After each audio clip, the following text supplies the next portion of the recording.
Cette grande émission qui est présentée par Mokonzi Nabango.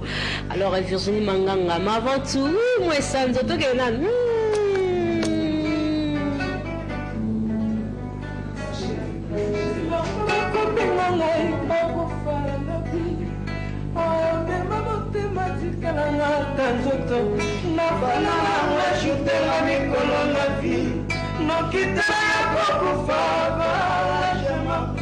Bile wa préféré para norma kuwe bile asusi simaragali anzotorangai eli akangai moke moke eli akangai damo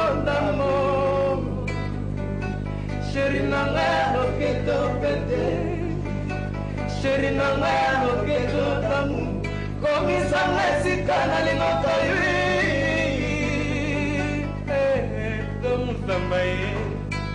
ngai moto ya makasi polingwe beti ngai polingwe bani pakera ngate soni edo musamba edo Daniel ngai moto ya makasi polingwe beti ngai polingwe bani pakera ngate soni sela ya polingwe komyo matrete ngai nazangi sikako makama social nanako pesanga lisusu didi kinoni sentiment nakelefula libanda. Ok, voilà, merci beaucoup. Ça c'est Ziggy Zabango.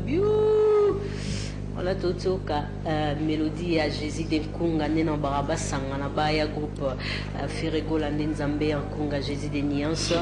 L'artiste dernièrement a proposé Rabisso album Oueza Boîte Noire. Alors cet album permet à l'artiste à voyager à Betabakon. C'est parce que tu as un album sur Simbito leader Maramnae Simbata Oiseau voyager.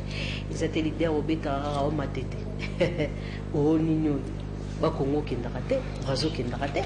Mbangue Belo, ngana mokonza nini kasi Vieux Jaloux et ça une très belle chanson qu'on va retrouver tout à l'heure. Tato qui on en sait mais surtout il a fait photo barague non ils a bien parce que les artistes apprécient déjà les belés et puis il y a un talent et belé qui est le Vieux Jaloux et c'est très important faire un manzembo Vieux Jaloux.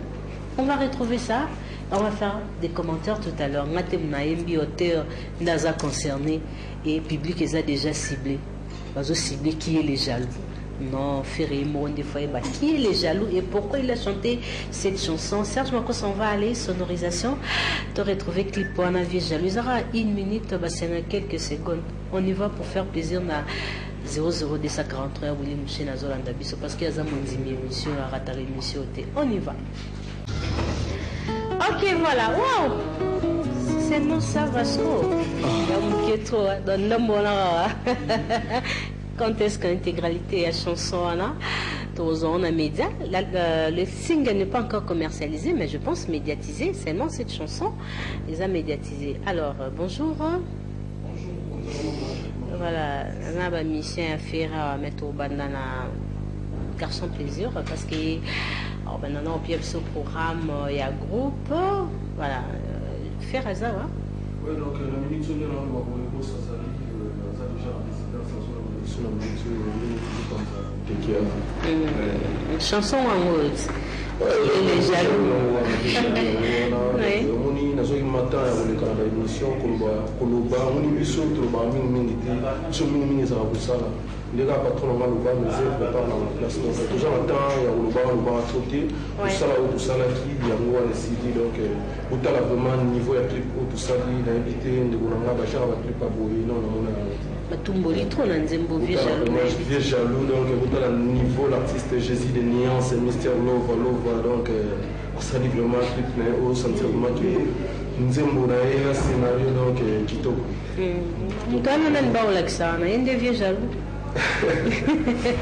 D'accord, alors reste à programme, on a vu que vous répétez un espace Maman Kulutu, vous êtes toujours là? Oui, donc le programme est créé le but tout ça qui bon au niveau ya ngiri na mabele ya patron na biso Jésus de Niance Mister Lova tout ça qui wana vraiment na concours ya DJ Swag les cas qui vraiment bien bato tout ba qui vraiment na concours wana ba mona qui vraiment ndenge les cas qui na kati ya mabele ou ya président na biso Jésus de Niance mais le dimanche tout à l'heure tous à bon na kitambo na couloir Lusambu c'est-à-dire tout bien si bato tout ba na biso tout ba na vraiment la bonne musique tout ba na Jésus de Niance donc boya le vraiment wana la DJ tout na wana vraiment na couloir Lusambu wana tout ça là avec l'artiste Jésus de Niance Mister Lova mais formation vraiment aux arts beaucoup plus vraiment les arabes de toujours des cité dans ma single la biso au dérangement vraiment nous aussi on a un peuple comme le peuple africain où j'ai calme le minute où on va là dans la banque c'est là vraiment ma single jour vraiment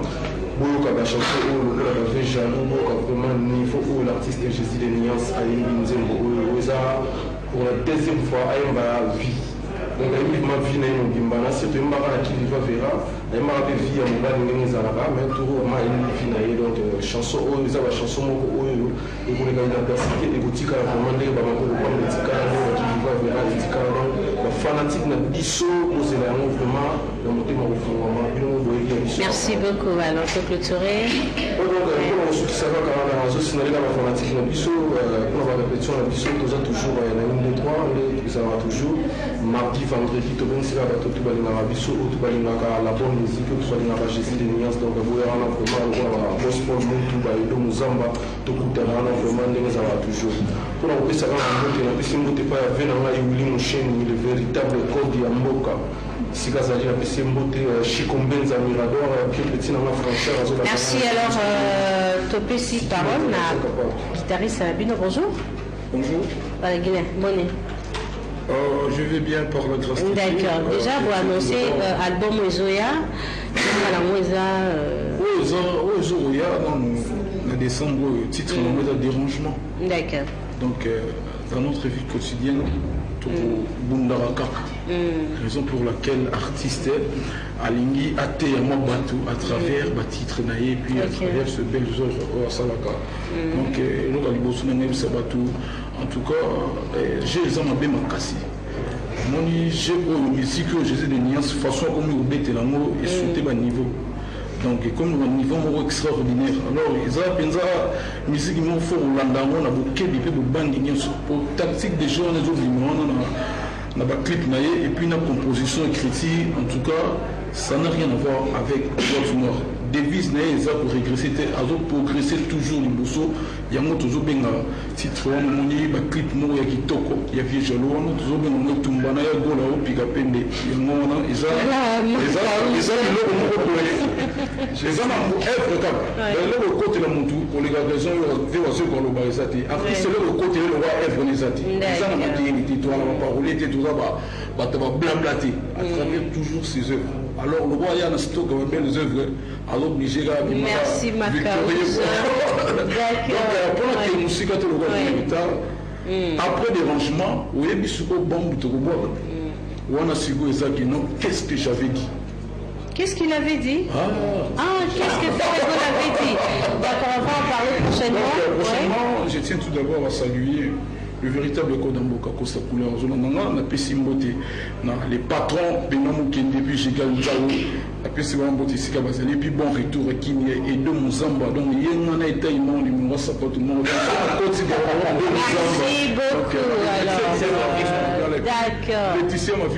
Merci. Merci Macao. Qu'est-ce qu'il avait dit? Qu'est-ce que j'avais dit? C'est le prochain album. Est-ce que c'est album à groupe ou bien mon film? Oui. Il y a un groupe, mais il y a un groupe. Au moins, nous avons un nzembo ya lango bien, mais si mbasiko, pour ça, nzembo si mbebe tabar, virginia, maman, azou papa, bazopina. C'est ça le problème. D'accord, tu peux chanter, on a vu nous répondre, oui. Quand il y a autour de donc ils ont un groupe. Patron du centre, ils m'ont communauté. Ouais. Alors, ce ziga là, des dames sont.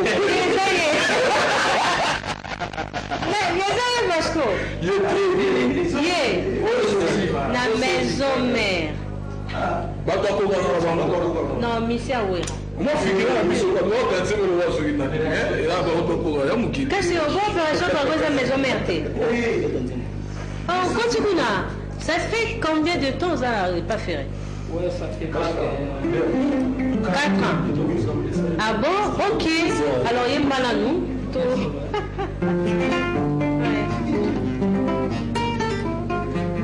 Ma première baptême, ça va Jean-Baptiste.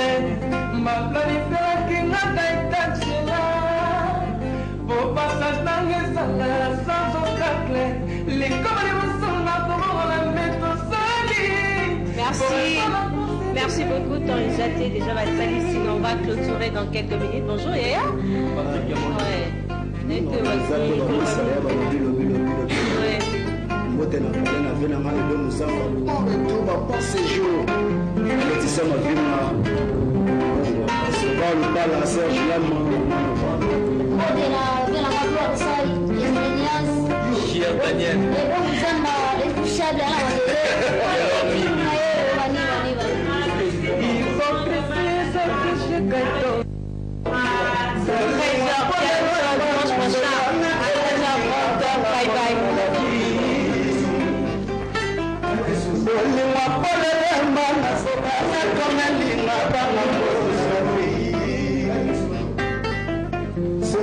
Masalaki atabaini teme nasomba nyonso na bomba basala wangai simanga mpona zoyoka malini kotalanga jamisa zoyoka yosoniso balofala ede mosamba naleli nakomi akonda mpona ye moto yango olobelanga na eba mona zoyoka watala bashalu bakimie nasalela sena loyeba moto yango Fena mana tina masena yemba na yemba na yemba na yemba ndilo mutika na mara ya tuve tuve shase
awa biso toyembaka awa tosalaka bajete awa ifo